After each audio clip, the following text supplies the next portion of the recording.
I don't want to be dramatic, but something took over my body for 7 minutes.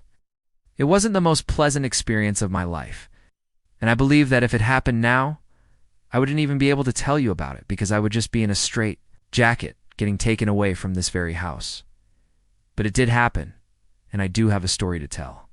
So let's start at the beginning. It was 2016, so not long after the release of Pokemon Go, which is an app where you could virtually catch Pokemon all around the city. This is an innocent game, right?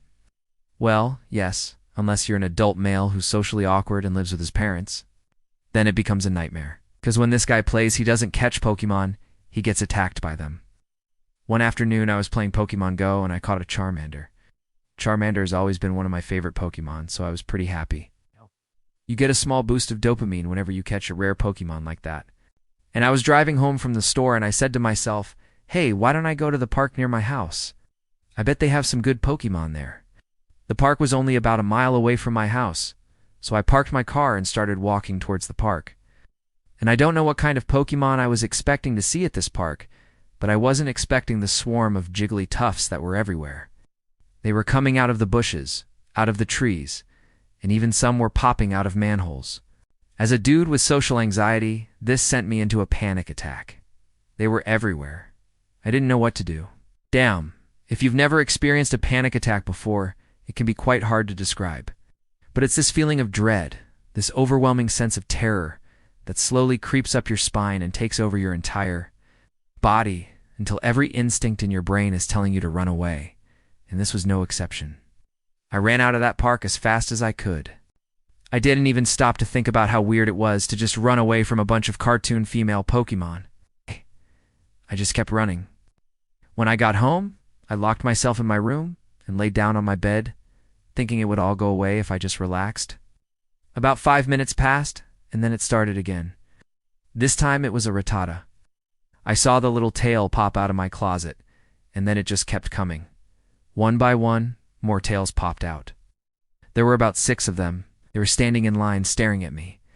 I tried to scream, but I couldn't make any noise. It was like someone had stuffed a ball in my throat. I don't remember much after that. The next thing I knew, I was outside on the grass in that same park. I looked around and I didn't see any Pokemon or any other people. But when I turned back to the road, I saw my house. It looked different. It looked smaller. It looked like a dollhouse. For some reason, I felt like if I walked up those steps and opened that front door, I would find my mom and dad waiting for me inside. But that wasn't possible. My parents had died when I was 8 years old. Maybe it was some sort of hallucination. I don't know. I sat there on the curb for a while just contemplating things. It didn't feel real. It didn't make sense. And eventually I decided to walk home, which was odd, because earlier I had ran home. This time, as I was walking past each house, I saw myself sitting on the porch waiting for me. It was me from different times of my life.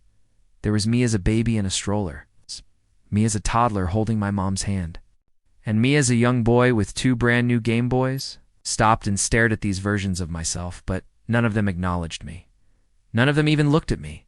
It was like they were ghosts. Wanted to reach out and try to touch one of them, but every time I got close enough, they would vanish and I would move forward in time and end up back on the sidewalk. Eventually, I came to the conclusion that this wasn't normal, that something was wrong. So I tried to call 911, but when I pulled out my phone, it was completely dead. The battery was drained. This is when the dizziness really started to set in. I stumbled onto the lawn of a stranger's house and fell to my knees. At this point, I was losing all sense of reality. Time was moving faster than usual. Everything was loud. Every sound was piercing my ears. Colors were brighter than they should have been, and everything seemed to vibrate at a higher frequency. I looked up into the sky, and it felt like the clouds were swirling around me. It was beautiful, but also terrifying. I lost control of my bowels. I started shaking uncontrollably, and I tried to speak, but all that came out was gibberish. I looked around me to try to find someone, anyone who could help me, but I saw nothing but the faces of strangers. All they did was stare at me and whisper to each other. I don't know what they were saying, but their words sounded like the buzzing of flies. Then suddenly I heard my name being called. I don't know how far away the voice was, but it sounded clear as day. I struggled to turn my head towards the sound, and it seemed to be coming from the direction of my own house. Was it my imagination or was it real? I couldn't be sure. With a burst of adrenaline, I pushed myself off the ground and started walking towards my house. Every step I took felt like I was walking through quicksand. The closer I got, the louder the voice became. It was calling my name, beckoning me to come closer. I didn't want to go, but it was like something was pulling me forward, forcing me to keep moving. As I finally approached the front steps, I collapsed and I don't remember anything else. I woke up face down on my bed. I was soaked in sweat and my heart was pounding in my chest. It was the most intense panic attack I had ever experienced, and it still didn't make sense. What was that Rattata doing in my closet? Why was I seeing these visions of myself? And why did my house look like a dollhouse?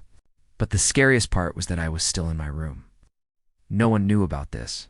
No one would believe me if I told them what I had seen and experienced.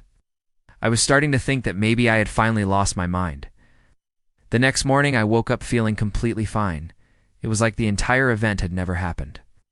But then I checked my phone and realized that I had received a call from my sister the night before, but I hadn't answered. She called me to ask if I wanted to play Pokemon Go, and I didn't answer. That's how I know it didn't take more than 7 minutes. First, I thought that maybe my sister had been abducted by Pokemon, and it was some sort of warning from her to stay away from the game. But that was ridiculous. It was probably just a coincidence. I threw my phone back on the bed and went downstairs to make some breakfast. And while I was eating, I started to think about what could have caused this. I'm not a religious person, so I doubt it was a hallucination brought on by some sort of higher power. And I wasn't on any medication or drinking any alcohol that could have caused something like that. Okay, so it must have been the stress of the situation, right? All of the Pokemon, the fear, the panic, it must have somehow affected my brain and caused me to black out. But that still didn't explain why I visited my past self or why my house looked like a dollhouse. Even though I had no proof that any of this had actually happened, I was convinced that it did. I just needed to find a way to prove it.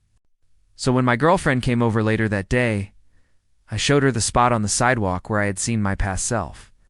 I even dug up some of the grass and showed her the dirt underneath. She just laughed and said that I was crazy. She thought it was just another one of my weird habits. This made me even more determined to find proof. So I checked my security cameras and found this footage of me walking into my garage. Take a close look. Hey, is this what you expect to see?